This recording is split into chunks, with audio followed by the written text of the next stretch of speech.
پھر فلاں جو ہے وہ اراد اس نے ارادہ کیا زہرا سلام اللہ علیہ کے گھر کے اوپر حملہ کرنے سے متعلق جو ہے واضح طور پر یہاں پہ الفاظ موجود ہیں، اور یہ قدیم منابع میں سے کلینی کی کتاب الکافی سے بھی متقدم جو ہے یہ منبع ہے۔ اور اعوذ باللہ من الشیطان اللعین الرجیم، بسم اللہ الرحمن الرحیم، الحمد للہ رب العالمین، والصلاة والسلام علی سید الانبیاء والمرسلین ابی القاسم محمد، اللہم صلی علی محمد وآل محمد وآلہ طیبین الطاہرین المعصومین الذین اذہب اللہ عنہم الرجس اہل البیت ویطہرہم تطہیرا، خصوصاً الثانی عشر الذی بیمنہ رزق الورا وبوجودہ ثبتت الارض والسماء الحجۃ ابن الحسن المہدی علیہ السلام واللعنۃ الدائمۃ علی اعدائہم اجمعین، خصوصاً الجبت والطاغوت۔ سلسلہ گفتگو ہمارا حضرت زہرا سلام اللہ علیہ کی شہادت اور مظلومیت سے متعلق ہے کہ منابع شیعہ کے اندر کن کن منابع کے اندر کن کن روایات اور احادیث کے اندر حضرت زہرا سلام اللہ علیہ کی شہادت جو ہے اس کو بیان کیا گیا، ان کی مظلومیت کو جو ہے وہ بیان کیا گیا، ان کے مصائب کو جو ہے وہ بیان کیا گیا۔ اس سلسلے میں گزشتہ پروگراموں کے اندر آپ کے سامنے جو ہے مختلف احادیث اور روایات جو ہیں وہ بیان کی، اور وہ اس سلسلہ گفتگو جو ہے ابھی جاری ہے۔ اسی سلسلے کی ایک کڑی جو ہے وہ یہ ہے کہ شیعہ علماء کرام میں سے، محدثین میں سے اور شیعہ بزرگان میں سے ایک اہم شخصیت ہے، مرحوم عیاشی ہیں، تفسیر العیاشی، صاحب تفسیر العیاشی۔ یہ سمرقند اور بخارا کے رہنے والے ہیں،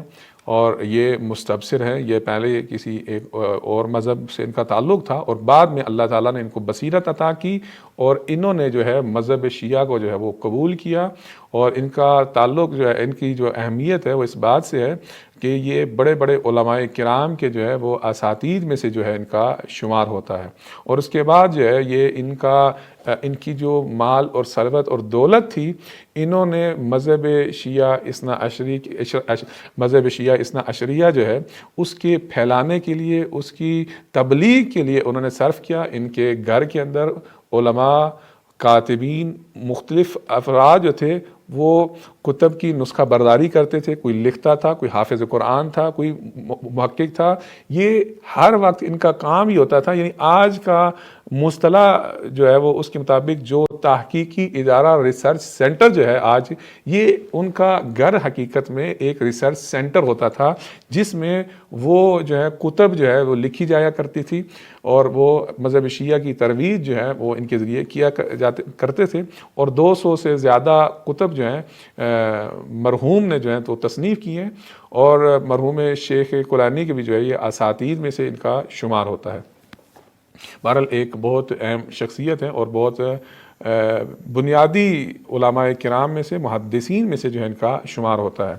حضرت زہرا سلام اللہ علیہ کی شہادت سے متعلق ان کی تفسیر العیاشی جلد نمبر 2 اور صفحہ نمبر 306 کے اندر ایک روایت ہے معصوم علیہ السلام سے۔ معصوم علیہ السلام ایک مفصل وہ روایت ہے، کیونکہ ہمارا موضوع حضرت زہرا سلام اللہ علیہ کی شہادت اور مظلومیت ہے، تو ہم نے صرف وہ حصہ جو ہے وہ بیان کرنا ہے، کیونکہ طولانی ہے، وقت کی نزاکت کی وجہ سے وہ حصہ بھی بیان نہیں کرتے۔ اس روایت کے اندر جو ہے وہ بیان یہ ہوا ہے حضرت زہرا سلام اللہ علیہ کی شہادت سے متعلق کہ اس کے آخر میں وہ بیان کرتے ہیں کہ فقال علی علیہ السلام، امیر المومنین السلام نے فرمایا، لا اخرج حتی اجمع القرآن، میں گھر سے نہیں نکلوں گا جب تک میں قرآن کو جمع نہ کر لوں۔ فارسل علیہ مرۃ اخری، تو پھر ایک اور دفعہ جو ہے ان کی طرف جو ہے اس شخص نے کسی کو بھیجا، تو فقال لا اخرج حتی افرغ، کہ میں اس وقت تک گھر سے نہیں نکلوں گا جب تک میں اپنے اس کام سے فارغ نہ ہو جاؤں۔ فارسل الیہ الثالثہ، پھر تیسری دفعہ ان کو ایک شخص کو بھیجا گیا، یقال و کنفر، جس کو کنفر کہا جاتا ہے۔ فقامت فاطمہ بنت رسول اللہ صلی اللہ علیہ وآلہ وسلم تحول بینہ و بین علی، تو تیسری دفعہ جب آئے تو اب امیر المومنین علیہ السلام کے درمیان اور ان لوگوں کے درمیان حضرت زہرا سلام اللہ علیہ حائل ہو گئی، رکاوٹ بن گئی کہ ان لوگوں کو امیر المومنین علیہ السلام تک پہنچنے نہ دیں۔ فضاربها فانطلق کنفذ، پس کیا ہے اس شخص نے جو ہے بی بی سلام اللہ علیہ کو زر ماری، ولیس معاہ علی علیہ السلام فخشی ان یجمع علی الناس فامر بحطب فجعل حوالی بیتہ ثم انطلق فلان بنار فاراد ان یحرق علی علی بیتہ. تو اس کے بعد جو ہے وہ شخص جو ہے وہ اس کو یہ ڈر تھا کہ اب یہاں پہ کہیں لوگ بہت زیادہ جمع نہ ہو جائیں، تو اس نے حکم دیا فَأَمَرَ بِحَطَبٍ، اور اس نے حکم دیا کہ لکڑیاں لے آؤ، فَجَعَلَ حَوَالِيَ بَيْتِهِ، اور اس گھر کے ارد گرد جو ہیں لکڑیوں کو جمع کر دیا. ثُمَّ انطَلَقَ فُلَانٌ بِنَارٍ، پھر وہ شخص جو ہے فلاں شخص جو یہاں پہ اس شخص کے واضح نام موجود ہے لیکن میں احتیاط کی وجہ سے اس کا نام نہیں لے رہا، واضح طور پر لفظ موجود ہے. پھر فلاں جو ہے وہ آگ لے کے آیا، فَأَرَادَ، اس نے ارادہ کیا کہ وہ اس گھر کو علی علیہ السلام کے اوپر گھر والوں سمیت جو ہے وہ جلا دے. تو یہاں پہ حضرت زہرا سلام اللہ علیہ کے گھر کے اوپر حملہ کرنے سے متعلق جو ہے واضح طور پر یہاں پہ الفاظ موجود ہیں، اور یہ قدیم منابع میں سے یہ موجود ہے، اور یہ مرحوم شیخ کلینی کی کتاب الکافی سے بھی متقدم جو ہے یہ منبع ہے. اور اس کے بعد دیگر علماء کرام جنہوں نے اس روایت کو ذکر کیا طرف من الانباء والمناقب، مرحوم سید ابن طاؤس نے اپنی کتاب طرف میں اس کو صفحہ نمبر 396 کے اندر ذکر کیا ہے. تفسیر البرہان فی تفسیر القرآن، مرحوم سید ہاشم بہرانی نے اپنی تفسیر کی جلد نمبر 3 اور صفحہ نمبر 562 کے اندر پھر اسی روایت کو ذکر کیا ہے.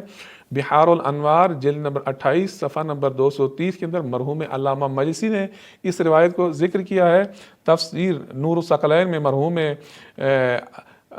عبد علی ابن جمعہ العروسی الحویزی جو ہیں جلد نمبر 3 اور صفحہ نمبر 199 کے اندر جو ہے انہوں نے ذکر کیا ہے. مرحوم محمد ابن محمد رضا قمی مشہدی جو ہیں صاحب تفسیر کنز الدقائق و بحر الغرائب جلد نمبر 7 صفحہ نمبر 471 کے اندر جو ہے انہوں نے اسی حدیث کو جو ہے وہ ذکر کیا ہے. تو یہاں پہ واضح طور پر جو ہے حضرت زہرا سلام اللہ علیہ کو جو ضرب لگی ہے اس گروہ کی طرف سے، اس شخص کی طرف، اس کا یہاں پر واضح ذکر موجود ہے. حضرت زہرا سلام اللہ علیہ کی مظلومیت جو ہے اس روایت کے اندر جو ہے واضح طور پر بیان ہوئی ہے. تو وصلی اللہ علی محمد و آلہ طیبین طاہرین المعصومین.